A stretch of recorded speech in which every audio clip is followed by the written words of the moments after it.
grasya. Diyos ay kapiling mo't winang. Alleluia, Alleluia,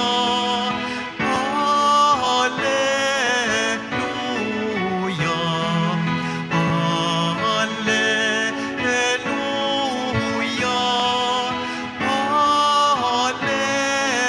Alleluia. Sumainyo ang Panginoon. At sumaiyo rin. Ang mabuting balita ng Panginoon ayon kay San Lucas. Papuri sa iyo, Panginoon. Nang ika-6 na buwan na ng pagdadalang tao ni Elizabeth, ang Anghel Gabriel ay sinugo ng Diyos sa Nazareth, Galilea, sa isang dalaga na ang pangalay Maria. Siya'y nakatakdang ikasal kay Jose, isang lalaki buhat sa lipi ni Haring David. Paglapit ng anghel sa kinaroroonan ng dalaga, binati niya ito. Matuwa ka, ikaw ay kalugod-lugod sa Diyos, wika niya. Sumasa iyo ang Panginoon.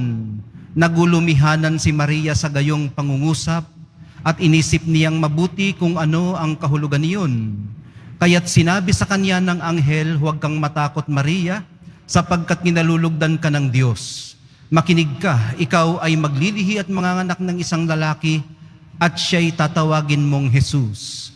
Magiging dakila siya at tatawaging anak ng kataas-taasan. Ibibigay sa kanya ng Panginoong Diyos ang trono ng kanyang amang si David. Maghahari siya sa angkan ni Jacob magpakailanman, at ang kanyang paghahari ay walang hanggan. Paanong mangyayari ito, gayong ako'y dalaga? Tanong ni Maria. Sumagot ang anghel, bababa sa iyong Espiritu Santo at lililiman ka ng kapangyarihan ng kataas-taasan. Kaya't banal ang ipanganganak mo at tatawaging anak ng Diyos.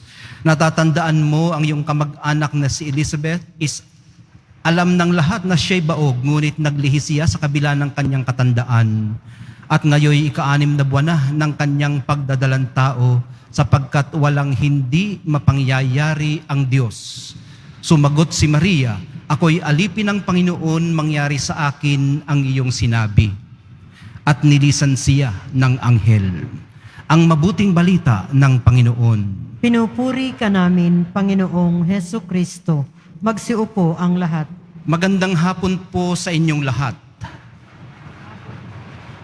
Ika-8 araw matapos ang Assumption, ginugunita po natin ngayon ang queenship naman ng mahal na Birheng Maria.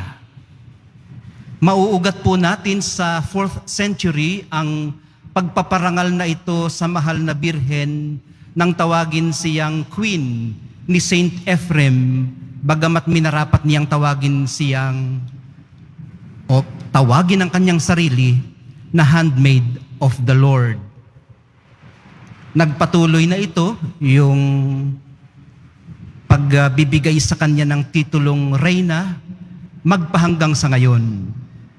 Kinikilala natin ang 3 bagay tungkol sa kanya sa pagdiriwang nating ito ng pagkareyna niya. Una, ang malapit niyang papel kay Jesus sa pagtubos sa atin. Ikalawa, ang kalubusan ng kanyang kabanalan. At ang ikatlo po, ang kanyang pamamagitan para sa atin. Kung ang atin pong binasa ngayon ay yung readings of the day, maririnig natin yung tungkol kay Gideon. Gideon. Ganon din ang tingin niya sa kanyang sarili. Lowly, mababa. Ang tingin niya sa pamilya niya, ganon din, mababa, sa lipunan.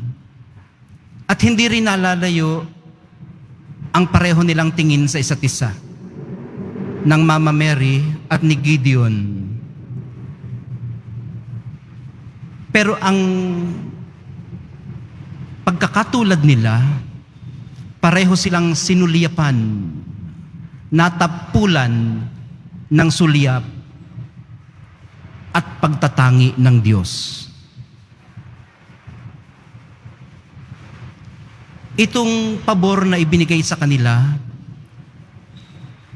ang nagtulak naman sa atin na tingalain sila sa kanilang kababaan. Hindi dahil lowly sila.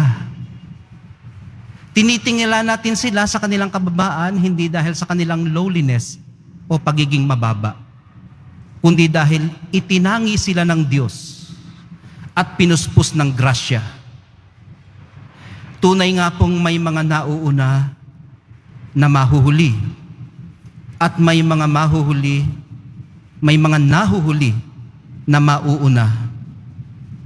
Mahina man at maliit ang tingin natin at ng ating kapwa sa ating sarili, gaya ng mahal na Birheng Maria, tatanggap naman tayo ng confirmation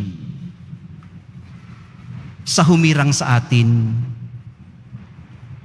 Ang kinukumpirma niya ay ang patuloy na niyang ginagawa na hindi natin minsan nare-recognize, na sa ating kahinaan at kababaan, pinalalakas niya tayo at iniaangat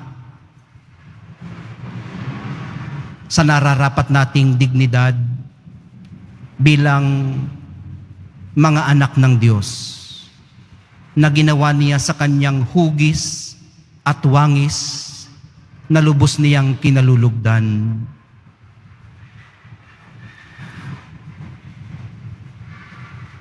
Yun ang una. At pangalawa naman, na sa kalagayan nating ito ay ma-overcome din naman natin ang ating kahinaan. Makapagdulot ng kalakasan sa kapwa. Pangatlo po, una, makilala ang ating kahinaan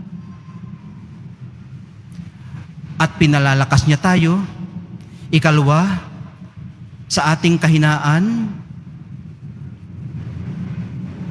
ito rin mismo ang ating ginagamit para makaabot sa mahihina. Dahil heart speaks to heart.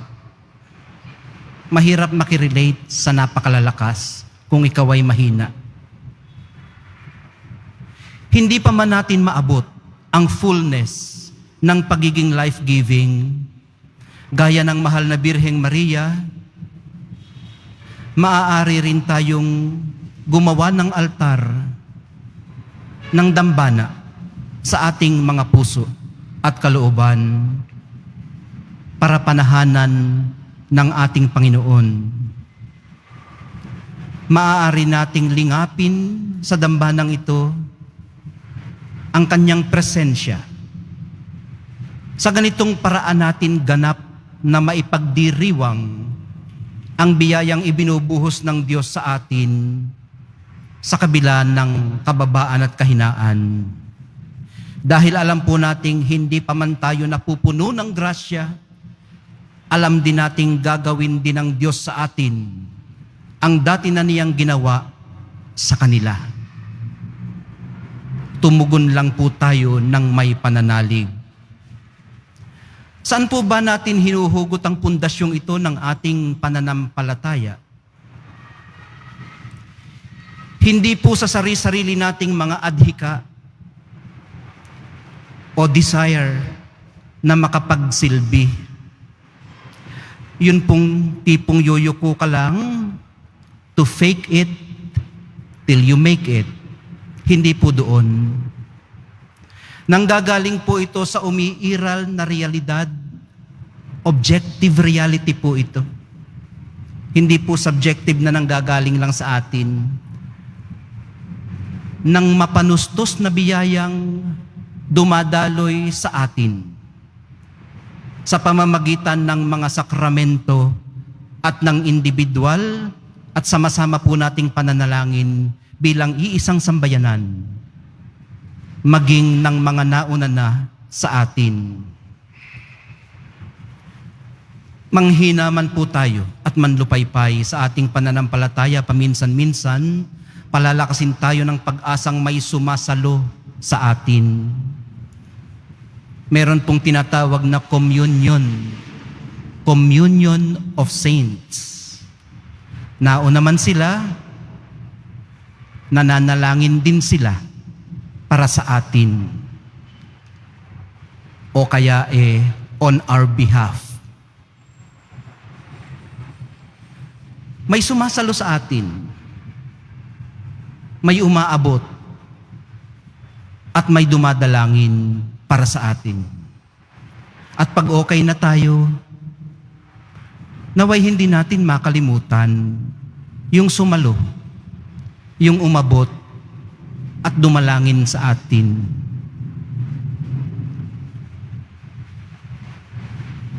Makasalo rin nawa tayo. Makaabot din tayo. At makadalangin para sa nagdaranas ng dinanas rin natin. Mahal na Birheng Maria, ipanalangin mo kami.